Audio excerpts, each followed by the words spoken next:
Hello friends, welcome back to my channel M K astro guidance. आप सभी लोगों का मेरे इस चैनल में स्वागत है। जो दर्शक इस चैनल पर फर्स्ट टाइम आए हुए हैं उनको मैं बताना चाहता हूँ कि इस समय कुंडली का अध्ययन पराशरी ज्योतिष के थ्रू कैसे करें, इस पर हमने एक श्रृंखला चला रखी है, जिसके तहत अभी तक हम लोग कुंडली के सारे हाउसेस, जिनको हम भाव भी कहते हैं, उनके बारे में डिटेल में देख चुके हैं। 9 ग्रह के बारे में आराम से हम पूरा डिटेल में देख चुके हैं और साथ ही साथ हमने जो 12 तरह के लग्न होते हैं उनके बारे में भी चर्चा की। ग्रहों की दृष्टि क्या होती है, स्पेशल एस्पेक्ट्स क्या होते हैं, इनके बारे में भी हमने देखा है। तो हम कह सकते हैं कि जो बेसिक है वो हम ऑलमोस्ट कवर कर चुके हैं। अब हमारी ज्योतिष की ये क्लासेस जो हैं वो थोड़ा एडवांस लेवल पे जाने के लिए रेडी हैं। तो आज से हम अपनी एक नई सीरीज चलाएंगे, जिसमें हम एक घर के लॉर्ड को, उसके स्वामी को 12 भावों में घुमाएंगे और देखेंगे कि जब वो अलग अलग भाव में जाता है तो अपने क्या प्रभाव लेके जाता है। तो इसी के साथ आज हम स्टार्ट करेंगे लग्नेश, कि लग्नेश जब कुंडली के 12 भावों में बैठते हैं तो क्या प्रभाव वहाँ पर देते हैं, कैसे जातक के जीवन को प्रभावित करते हैं। आगे बढ़ने से पहले मैं एक बात बताना चाहूँगा कि यदि आपको ज्योतिष के बारे में थोड़ा और नॉलेज लेना है, अपना ज्ञान जो है थोड़ा बढ़ाना है, तो मैंने जो वीडियो पहले डाले हुए हैं बेसिक्स को कवर करने के लिए, मैं चाहूँगा कि आप एक बार उनको देख लीजिए। इसके बाद यदि आप ये स्टार्ट करेंगे जो मैं आज का वीडियो बता रहा हूँ, तो आपको थोड़ा ज़्यादा क्लैरिटी मिलेगी। चलिए फिर देर ना करते हुए हम आज का वीडियो स्टार्ट करते हैं। तो सबसे पहले हम फर्स्ट हाउस के स्वामी को, मतलब प्रथम भाव का जो स्वामी है जिसको हम लग्नेश बोलते हैं, उनको हम कुंडली के 12 भावों में घुमाएंगे और देखेंगे कि वो क्या प्रभाव डालते हैं।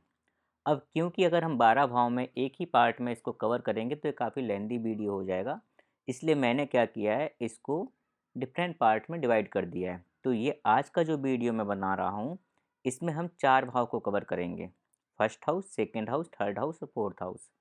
मतलब जब लग्नेश आपने खुद के घर में बैठे होते हैं, लग्न में बैठे होते हैं, वो लग्नेश यदि आपके सेकंड हाउस में हो, लग्नेश यदि आपके थर्ड हाउस में हो और लग्नेश जब फोर्थ हाउस में हो, तो उसके क्या प्रभाव होते हैं। साथ ही साथ हम यहाँ पर, क्योंकि हम ऑलरेडी दृष्टियाँ कवर कर चुके हैं, इसलिए हम दृष्टि भी यहाँ पर कवर करेंगे। ये जो मैंने एरो बनाया हुआ है, ये एरो आपका प्रदर्शित करता है कि जो यहाँ पर ग्रह बैठा हुआ है उस ग्रह की दृष्टि कहाँ पड़ रही है और उसके क्या प्रभाव पड़ेंगे। ये जो मेरा इस तरह का एरो है, ये आपको दिखाता है कि किस लॉर्ड का स्वामी किस घर में जाकर बैठा हुआ है। जैसे कि यहाँ पर फर्स्ट लॉर्ड का स्वामी, टेल जो है यहाँ से हम लेंगे, फर्स्ट लॉर्ड का स्वामी जो है, फर्स्ट लॉर्ड जो है वो अपने स्वयं के घर में आके बैठे हुए हैं। ठीक है, तो फर्स्ट हाउस सबसे पहले क्या होता है, यदि आपको याद नहीं है तो मैंने यहाँ पर इस चीज़ को लिख दिया है। ठीक है, तो फर्स्ट हाउस होता है आपकी बॉडी, आपका शरीर, आपकी पर्सनालिटी, जिसको कि हम बोलते हैं आपका व्यक्तित्व, आपका एपिरियंस, मतलब आप कैसे दिख रहे हैं, रंग रूप आपका कैसा है, आपकी हाइट क्या है, आपका फेम, जो प्रसिद्धि जो आपके पास है वो। फर्स्ट हाउस ये भी रिप्रेजेंट करता है कि आप किन से ज़्यादा इन्फ्लुएंस है या कौन आपको कंट्रोल कर रहा है। ये आपकी बुद्धि को, आपके सोच विचार को भी रिप्रेजेंट करता है। फर्स्ट हाउस आपके सर, मस्तिष्क और आपके जो दिमाग हैं उसको भी रिप्रेजेंट करता है, आपके बाल, इस तरह की चीज़ों को रिप्रेजेंट करता है फर्स्ट हाउस। आपकी ओवरऑल हेल्थ जो है वो फर्स्ट हाउस से देखी जाती है। तो यदि फर्स्ट के स्वामी फर्स्ट घर पहले ही घर में बैठ जाए, मतलब लग्नेश अपने खुद के घर में हो, तो ये क्या होता है, ये एक बली स्थिति मानी जाती है, काफ़ी अच्छी स्थिति मानी जाती है। क्योंकि फर्स्ट हाउस क्या होता है, आपका केंद्र भी होता है और त्रिकोण भी होता है। तो हम इसको बोल सकते हैं कि केंद्र के स्वामी कहाँ पर है, त्रिकोण में है, त्रिकोण के स्वामी केंद्र में है। या केंद्र के स्वामी केंद्र में हैं, हम ये भी बोल सकते हैं, जो कि बहुत अच्छी स्थिति होती है। अब यहाँ पर हमारा थोड़ा-सा एक डिपेंड करता है कि फर्स्ट हाउस के जो प्रभाव मिलेंगे, वो क्या होता है, बढ़ जाते हैं, क्योंकि कोई भी ग्रह अपने घर में अच्छा रिज़ल्ट देते हैं। इसको हम इस तरह से समझ सकते हैं कि यदि कोई व्यक्ति है, वो अपने घर में क्या करेगा? अपने घर में कभी भी नुकसान नहीं करेगा अपने घर को, ना अपने घर को, ना अपने घरवालों को, राइट? ठीक इसी प्रकार से ग्रह जो है यदि वो अपने घर में बैठ जाते हैं, तो वहाँ पर वो नुकसान नहीं करते हैं। वो अच्छे रिज़ल्ट देने के लिए बाध्य हो जाते हैं। अब यहाँ पर जो प्रॉब्लम आ सकती है वो क्या आ सकती है कि जो ग्रह बैठे हुए हैं अपने घर में और अच्छे रिज़ल्ट देने के लिए बाध्य हैं, उस ग्रह को कौन-कौन से अशुभ ग्रह देख रहे हैं। वो ग्रह किस घर की लॉर्डशिप लेकर बैठे हैं। कहीं वो ज़्यादा पीड़ित तो नहीं है, क्योंकि यदि कोई पीड़ित होगा तो वो क्या रिज़ल्ट देगा। इसको ऐसे लेके चलें कि यदि कोई व्यक्ति बीमार है, दुखी है बहुत ज़्यादा, तो वो किसी और का क्या भला कर पाएगा? वो तो अपने आप में ही जूझा रहेगा ना, राइट? तो ऐसे ही हमारे ग्रह भी होते हैं। तो पहले हम लेके चलते हैं कि जो ग्रह हैं वो अपनी अच्छी स्थिति में है तो क्या फल देंगे। उसके साथ साथ मैं थोड़ा सा आपको ये भी कवर कर दूंगा कि यदि वो अच्छी स्थिति में ना हो, पीड़ित हो, तो क्या कर सकते हैं, किस तरह के प्रभाव दे सकते हैं। तो जब लग्नेश अपने स्वयं के घर में होते हैं तो जैसे मैंने बताया वो बली हो जाते हैं। अतः ये क्या रिप्रेजेंट करता है कि ऐसा व्यक्ति काफ़ी ज़्यादा स्वस्थ रहता है। वो अपने आप से ही इन्फ्लुएंस होता है। अपने आप से इन्फ्लुएंस होने का मतलब क्या है कि वो अपने आप, जो भी वो उसके एक्सपीरियंस होते हैं लाइफ के, उससे ही अपने आप को इम्प्रूव करता जाता है। ये लोग काफ़ी बुद्धिमान होते हैं, सोच विचार कर कोई भी काम करते हैं। अतः जब कोई निर्णय लेने की बात होती है, डिसीजन मेकिंग की बात होती है, वो वहाँ पर काफ़ी अच्छा सोच विचार करके ही डिसीजन लेते हैं।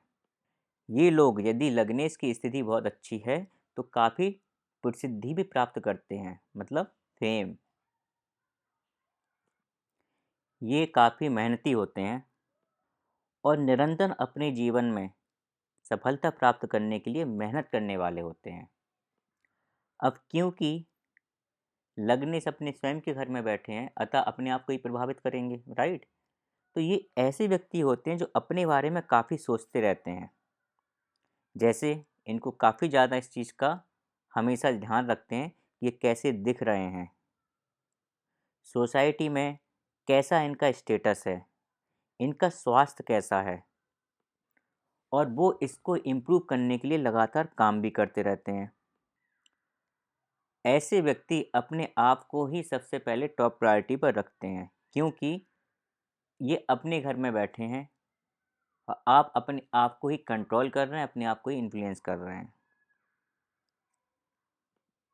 ये इस तरह के जातक होते हैं जो कई बार अपने आप में ही खुश रहते हैं। आपने कई लोगों को देखा होगा, वो अपने आप में ही खुश रहते हैं। तो वहाँ पर काफ़ी चांसेस हैं कि उनका लग्नेश अपने स्वयं के घर में बैठा हुआ है। ये लोग अपने बिहेवियर, अपनी डिग्निटी, अपने फेम, स्टेटस, इन सब का बहुत ज़्यादा ख्याल रखने वाले होते हैं। मतलब इनके अंदर सेल्फ रिस्पेक्ट भी बहुत ज़्यादा होता है। क्योंकि ये निरोगी होने के इनके चांस होते हैं, अतः इनकी आयु जो है अच्छी होती है, मतलब ये दीर्घायु हो सकते हैं। जैसे कि मैंने बताया, ये लोग अपने आप को स्वयं को कंट्रोल करने वाले होते हैं और अपने आप को ही इन्फ्लुएंस करने वाले होते हैं। अतः कई बार ऐसा भी होता है कि इनको खुद ही अपनी बाउंड्रीज नहीं पता होता है कि ये क्या कर सकते हैं, क्योंकि ये अपने आप को कंट्रोल करके रखते हैं। जो कई बार कभी-कभी सिचुएशन में ऐसी सिचुएशन आती है जहाँ पर आपके लिए अच्छा भी काम कर सकता है और ख़राब भी। ये डिपेंड करता है सिचुएशन क्या है, लेकिन ये अपने आप को कंट्रोल करते हैं। तो ये सारी स्थिति कब है? जब लग्नेश अच्छा हुआ। साथ ही साथ क्योंकि लग्नेश अपने घर में बैठे हुए हैं, अतः क्या है, अपने किसको देख रहे हैं? सातवें घर को देख रहे हैं। सातवां घर क्या है? आपके मैरिज, राइट?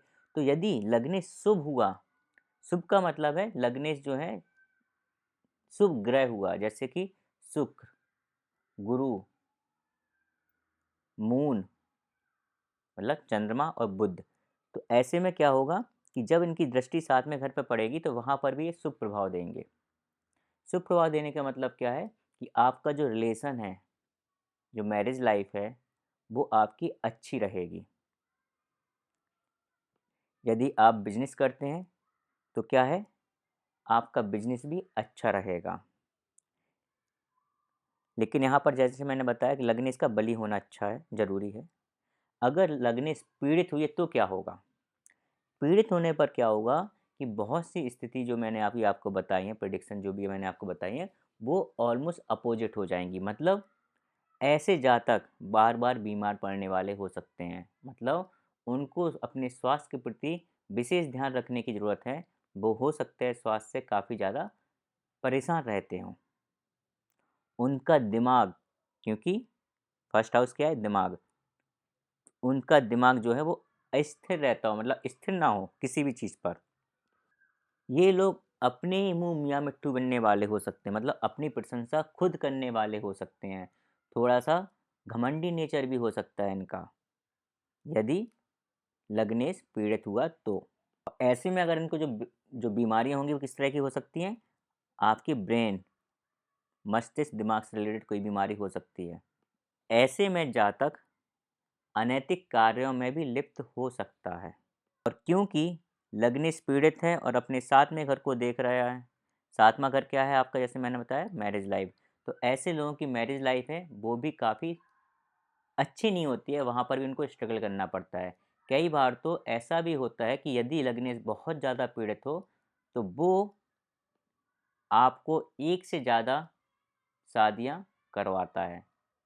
मतलब आपकी जो, यदि मैं मेल की बात करूं तो आपकी एक से ज़्यादा पत्नियां हो सकती हैं, 2 पत्नी हो सकती है। उसका रीज़न कुछ भी हो सकता है, लेकिन ऐसा कर सकता है। तो ये सारे प्रभाव होते हैं यदि लग्नेश अपने खुद के घर में हो, मतलब लग्न में हो। इनिशियली मैंने सोचा था कि मैं आपको इस वीडियो में 4 हाउसेस कवर कर लूँगा, मतलब first Lord in first house, second house, third house and fourth house. लेकिन मैं देख रहा हूँ कि अभी वीडियो काफ़ी लॉन्ग हो गया है और मुझे लगता है बेटर है कि मैं अगर आपको इस चीज़ का एक उदाहरण दूँ तो शायद आपको ज़्यादा अच्छे से समझ में आएगा। अतः अब मैं पहले एग्जाम्पल कवर करना चाहता हूँ, और जो रेस्ट रह गया थर्ड हाउस, फोर्थ हाउस और बाकी सारे हाउसेस में फर्स्ट हाउस या लग्नेश का जो इम्पैक्ट या इफ़ेक्ट, वो हम नेक्स्ट वीडियो में कवर करेंगे। तो ये हो सकता है सीरीज़ थोड़ी लंबी जाए, लेकिन अगर मैं आपको एग्जाम्पल के साथ समझाऊंगा तो मुझे लगता है ज़्यादा अच्छा रहेगा। तो ठीक है, पहले हम देखते हैं कि first Lord in first house, इसका एक एग्जाम्पल देख लेते हैं। तो मैंने जो आपके सामने कुंडली ड्रॉ की हुई है, ये देखिए आप, फर्स्ट लॉर्ड जो हैं और फर्स्ट हाउस दोनों को आप देखिए। फर्स्ट हाउस में क्या है, 10th नंबर की राशि। 10 नंबर की राशि का मतलब क्या है, कैप्रिकॉन या मकर राशि। मकर राशि के स्वामी कौन होते हैं, शनि। शनि कहाँ बैठे हैं, फर्स्ट हाउस में भी बैठे हैं। तो ये एक एग्जाम्पल हो गया कि first Lord in first house. यहाँ पर मैंने पूरी कुंडली ड्रॉ नहीं की है, लेकिन ये जो इंसान है, जो जातक है, ये मेरे काफ़ी अच्छे जानने वाले हैं। अतः मैं इनके बारे में काफ़ी कुछ जानता हूँ। और मैंने, क्योंकि आप कंफ्यूज ना हो बाकी सारे लॉर्ड देख के, तो मैंने केवल अभी एक ही यहाँ पर ग्रह रखा है जो कि लग्नेश है। अब जैसे मैंने आपसे बात की थी, ये शनि जो है अपने स्वयं के घर में बैठा हुआ है, राइट। तो ये यहाँ पर बली हो गया है। हालांकि शनि एक अशुभ प्लैनेट है, इसके बाद भी ये इस व्यक्ति के लिए शुभ है, इस लग्न के लिए शुभ है, क्योंकि ये अपने घर की हानि नहीं करेंगे। इसलिए हम ये कह सकते हैं कि ये जो जातक है वो काफ़ी परिश्रमी है, बहुत ज़्यादा मेहनत करने वाला है, अच्छा स्वास्थ्य है उसका, जिसको हम बोलते हैं आरोग्य काया, वो है। अपनी मेहनत से ही अपना व्यक्तित्व बनाया है, नेम फेम भी अपनी मेहनत से ही पाया है। और ये व्यक्ति अपने बारे में काफ़ी कुछ सोचता है, स्पेशली अपना रंग रूप, अपने स्वास्थ्य के बारे में, और अपने स्वास्थ्य के बारे में सोचते हुए काफ़ी सजग भी रहते हैं ये। इवन इन्होंने जिम भी जॉइन कर रखा था अपने स्वास्थ्य को बेहतर बनाने के लिए। अभी फ़िलहाल ये योगा कर रहे हैं, वो भी अपने स्वास्थ्य को बेहतर बनाने के लिए। हमेशा अपने आप को ही टॉप प्रायोरिटी देते हैं। लोग इनके बारे में क्या सोच रखते हैं, क्या सोच रहे होंगे, इस चीज़ का इनको काफ़ी ज़्यादा ख़याल भी रहता है। मतलब ये अपनी सेल्फ रिस्पेक्ट के लिए काफ़ी ज़्यादा सजग रहते हैं, अपने स्टेटस के लिए काफ़ी सजग रहते हैं, काफ़ी ईमानदार भी हैं, और कैरेक्टर वाइज भी काफ़ी अच्छे हैं, मतलब अच्छा चरित्र है। अपने आप को ही इन्फ्लुएंस करते हैं, मीन्स इनका कंपटीशन खुद से है, अपने आप से है। ये वैसे फर्स्ट हाउस की प्रॉपर्टी नहीं है कंपटीशन, लेकिन मैंने केवल आपको समझाने के लिए यहाँ पे बोला है। मतलब ये अपने एक्सपीरियंस से, अपने आप में अपना विश्लेषण करते हुए अपने आप को इम्प्रूव करते हैं, और काफ़ी कुछ इन्होंने अपने आप को इम्प्रूव किया हुआ है। मैं इनको काफ़ी दिनों से देखते आ रहा हूँ, इन्होंने अपने आप में बहुत इम्प्रूवमेंट लाए हैं अपने एक्सपीरियंस के बेसिस पे। अब हम बात करते हैं इनकी 7th दृष्टि की, जो कि अपने 7th हाउस पर डालेंगे। अब क्योंकि शनि जो है वो एक अशुभ प्लैनेट है, और 7 ये अपने आप के लिए तो शुभ हैं, लेकिन 7th हाउस के रिस्पेक्ट में क्या है, अशुभ ही रहेंगे क्योंकि अशुभ प्लैनेट है। अतः इनकी जो मैरिज लाइफ है वहाँ पर प्रॉब्लम रहती है, क्योंकि शनि की 7वीं दृष्टि पड़ रही है। हालांकि लग्नेश है, लेकिन अशुभ ग्रह हैं, तो अपने आप के लिए अच्छे हैं, लेकिन 7th हाउस के लिए इतना अच्छे नहीं हैं। साथ ही साथ मैं यहाँ पर एक दूसरा कंसेप्ट जो कि मैं आपको पढ़ा चुका हूँ, बता चुका हूँ, मैं उसको लाना चाहूँगा कि शनि जो है यहाँ पर दृष्टि डाल रहे हैं किस पर, कर्क राशि पर। कर्क राशि क्या है, शनि की शत्रु राशि मानी जाती है। अतः ये जो प्रॉब्लम को बढ़ाने में और ज़्यादा मदद भी कर रही है ये दृष्टि, क्योंकि अपने शत्रु राशि पर दृष्टि डाल रहे हैं। ये शत्रु राशि वाला कंसेप्ट मैं ऑलरेडी पढ़ा चुका हूँ, इसलिए मैं लेके आया हूँ, क्योंकि जब भी आप कुंडली का एनालिसिस कर रहे हैं आपको सारी चीज़ें ध्यान में रखते हुए देखना है, कौन किसका फ्रेंड है, कौन किसका एनिमी है, किस साइन में बैठा हुआ है, राइट। इसलिए मैंने यहाँ पर साइन की बात की है। अभी मैं यहाँ पर शनि के कार तत्व की बात नहीं कर रहा हूँ कि शनि जो है वो उनकी कार तत्व क्या है, वो क्या कर सकते हैं, ठीक है।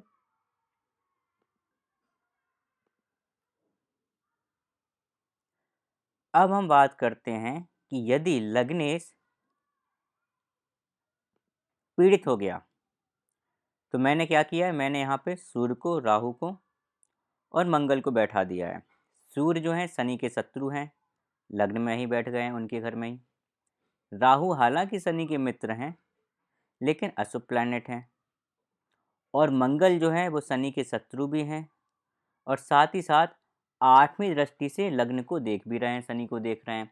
अतः हम बोल सकते हैं कि लग्नेश काफ़ी ज़्यादा पीड़ित है यहाँ पर। लग्न और लग्नेश दोनों ही पीड़ित हैं। तो इस मामले में हम क्या कहेंगे, ये मैंने वो एग्जाम्पल दिया है जहाँ पर ये पीड़ित है। तो पीड़ित के केस में हम बोलेंगे कि ये जातक काफ़ी ज़्यादा अस्वस्थ रहेगा, हेल्थ की प्रॉब्लम बहुत ज़्यादा रहेंगी इनको। साथ ही साथ मैरिज जो रिलेशन है वहाँ पर भी बहुत ज़्यादा प्रॉब्लम्स रहेंगी। कब, जब शनि ऑपरेट करेगा, मतलब शनि की अंतरसा, प्रत्यंतरसा या दशा में। इसके साथ ही साथ शनि क्योंकि डिले का कारक होता है, अतः मैरिज में डिले भी होगा। हालांकि मैं यहाँ पे ग्रह की जो कार्य तत्व है उसको लेना नहीं चाह रहा था, लेकिन जस्ट एग्जाम्पल के लिए मैंने आपको बता दिया है। दिमागी रूप से भी हम बोल सकते हैं ये व्यक्ति काफ़ी अस्थिर रहेगा, मतलब एक चीज़ पे टिका नहीं रहेगा, काफ़ी ज़्यादा प्रॉब्लम्स रह सकती हैं।